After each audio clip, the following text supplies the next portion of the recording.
এটিএমের সামনে দাঁড়িয়ে একজন বৃদ্ধা মা ঝুঁকে পড়েছেন বয়সের ভারে। হাতে একটা ছোট কাপড়ের ব্যাগ, আর এক হাতে ফোন।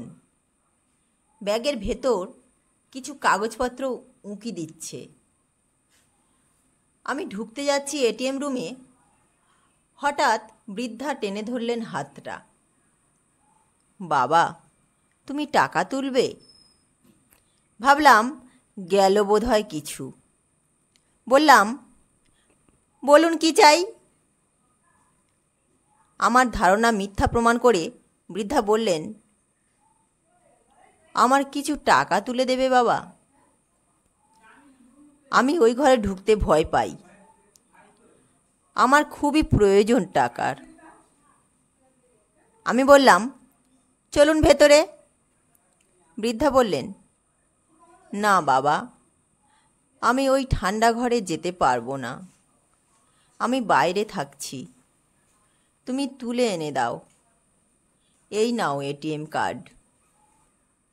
টাকা তোলার নম্বরটা হলো 1111। আমি অবাক, এইভাবে এটিএমের পিন কেউ বলে দেয়?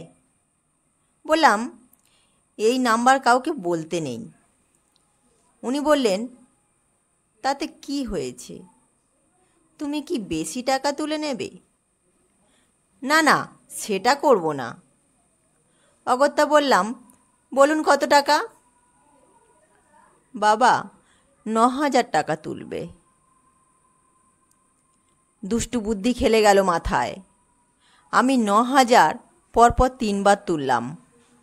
9,000-এর বেশি তুললে ফোনে ওটিপি যাবে জানি, সেই জন্যই 9,000 করেই তুললাম, অর্থাৎ 18,000 টাকা পেলাম। ভাবলাম, এতে কি আর এমন পাপ হবে?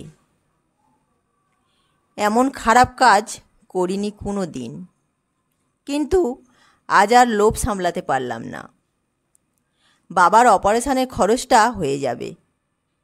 বাবা আবার ভালোভাবে হাঁটতে পারবেন। গরিবের সবসময় ন্যায় নীতি দেখলে চলে না। এরপর নিজের 2,000 তুললাম। বাইরে বেরিয়ে 9,000 টাকা বৃদ্ধার দিকে বাড়িয়ে বললাম, নিন মা, 9,000-ই তুললাম। একটু হেসে বৃদ্ধা টাকাটা নিলেন। এটিএম কার্ডটাও ফেরত দিলাম। বৃদ্ধা অনেক আশীর্বাদ করলেন। তারপর বললেন, অতগুলো টাকা নিয়ে যাব, আমার বড় ভয় হচ্ছে। একটু সাথে যাবে বাবা? তুমি তো বাস থেকে নামলে দেখলাম, তোমার তো গাড়ি নেই। ওই সামনেই বোসপাড়ার নবোদয় ক্লাবের ওপরতলায় আমি থাকি। নিচটা ছেড়ে দিয়েছি ক্লাব করার জন্য। অনেক দিন ধরেই বলছিল ছেলেগুলো। অনেক ছেলে থাকে ক্লাবে সবসময়। ওরাই তো আমায় দেখে অসময়ে। একা মানুষ, অত বড় বাড়ি। ওখানে পৌঁছে দিলেই হবে। ওই ওই যে টোটোটা যাচ্ছে, ডাকো ওটাকে। উঠে বসলাম টোটোতে। বৃদ্ধা খুঁটিয়ে সব জিজ্ঞাসা করতে লাগলেন। বললাম, একটি বেসরকারি কোম্পানির কর্মচারী আমি। মাইনে তো আর বেশি পাই না। বিয়ে করেছি, একটি ছেলেও আছে। ওকে স্কুলে ভর্তি করব এবার। বাবা অসুস্থ, প্রায়ই হাসপাতালে নিয়ে যেতে হয়। স্নায়ুর গোলমাল। কলকাতা নিয়ে গিয়ে অপারেশন করালে সারবে। এখন হাঁটতে পারে না। অপারেশন হলে হাঁটতে পারবে, কিন্তু 20,000 টাকা খরচ। কোথায় পাবো? চেষ্টা করছি যদি জোগাড় করতে পারি, তাহলে বাবা আগের মতো সুস্থ হয়ে যাবে, স্বাভাবিকভাবে হাঁটতে পারবে। এসে গেছি ওনার বাড়ির কাছে। আমি বললাম, আমি তাহলে আসি মা? বৃদ্ধা মা কিন্তু ছাড়বেন না। বললেন, তা কি হয় বাবা? আমার বাড়িতে এসে একটু মিষ্টিমুখ না করে চলে যাবে? চলো ওপরে। নিচে সিঁড়ির পাশে ক্লাব ঘর। ক্লাব ভর্তি ছেলে, সবাই দেখছে আমাদের। সিঁড়ি দিয়ে উঠে গেলাম। একটি মেয়ে দরজা খুলে দিল। তবে যে বললেন একা থাকি। বৃদ্ধা মা বললেন, ও শ্যামলী, কথা বলতে পারে না, তবে শুনতে পায়।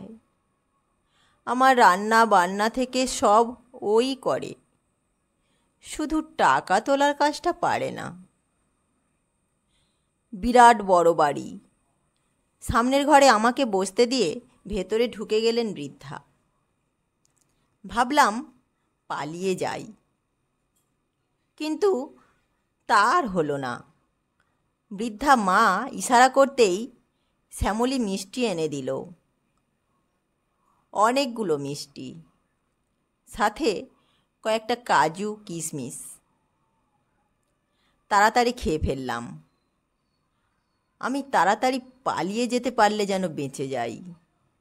বললাম, আমি আসি মা এবার। বৃদ্ধা বললেন, একটু দাঁড়াও বাবা, আমি এক্ষুনি আসছি বলে আবার ঢুকে গেলেন ভেতরে। বৃদ্ধা যখন ফিরে এলেন তখন ওনার হাতে 2000 টাকা। বললেন, বাবা এটা নাও। আমি বললাম, এটা আবার কেন দিচ্ছেন? আমি আপনাকে টাকা তুলতে সাহায্য করেছি মাত্র, তার জন্য আবার টাকা কেন? আমাকে অবাক করে দিয়ে বৃদ্ধা বললেন, ওই যে তোমার বাবার অপারেশন করাতে 20,000 টাকা বললে, তোমার কাছে তো 18,000 আছে। এই 2,000 না নিলে কি করে হবে? তুমি যখন টাকা তুললে 3 বার, তখন আমার ফোনে পরপর 3 বার মেসেজ এলো, 9,000 করে 3 বার তোলা হলো। আমি তো রিটায়ার্ড শিক্ষিকা, মূর্খ তো আর নই। আমার স্বামী অধ্যাপক ছিলেন। এটিএমের ঠান্ডা ঘরে টাকা তুলতে গিয়ে আমার চোখের সামনেই স্ট্রোক হয়ে মারা যান। সেই থেকে আমি এটিএমের ওই ঠান্ডা ঘরে ঢুকি না। তারপর থেকে এটিএমে যাইও না। ওখানে ঢুকলে আমার মন খারাপ হয়ে যায়। মনে হয় এ সেই ঠান্ডা ঘর যেখানে চির ঘুমে ঢলে পড়েছিল আমার প্রাণ বন্ধু। তোমাকে বাড়িতে এনেছিলাম টাকাটা ফেরত নেব বলে। ক্লাবের ছেলেদের বললে ওরাই টাকাটা আদায় করে দিত তোমার কাছ থেকে। কিন্তু তোমার চুরির উদ্দেশ্য শুনে বুঝলাম তুমি চোর নও, ভীষণ ভালোবাসো তোমার বাবাকে। যে সন্তান চুরি করে বাবার চিকিৎসার জন্য, সে তো চোর নয় বাবা, সে এক অসহায় অসমর্থ সন্তান, যে ইচ্ছা থাকলেও বাবার চিকিৎসা করাতে পারে না। আমি নতজানু হয়ে বৃদ্ধা মায়ের পায়ের কাছে ব্যাংক থেকে নেওয়া টাকাগুলো রেখে পা দুটো জড়িয়ে ধরে বললাম, আমাকে ক্ষমা করে দিন মা, আর কখনো এমন করব না। উনি আমাকে তুলে বুকে জড়িয়ে ধরলেন। আমার দু চোখ দিয়ে গড়িয়ে পড়তে লাগলো জল। চোখের জল মুছিয়ে দিয়ে উনি বললেন, যাও, বাবাকে সুস্থ করে তোলো, আরও টাকা লাগলে বলো। এক করুণাময়ী নারীর মাতৃস্নেহে স্নান করে শপথ নিলাম, জীবনে আর কোনো দিন অন্যায় করব না।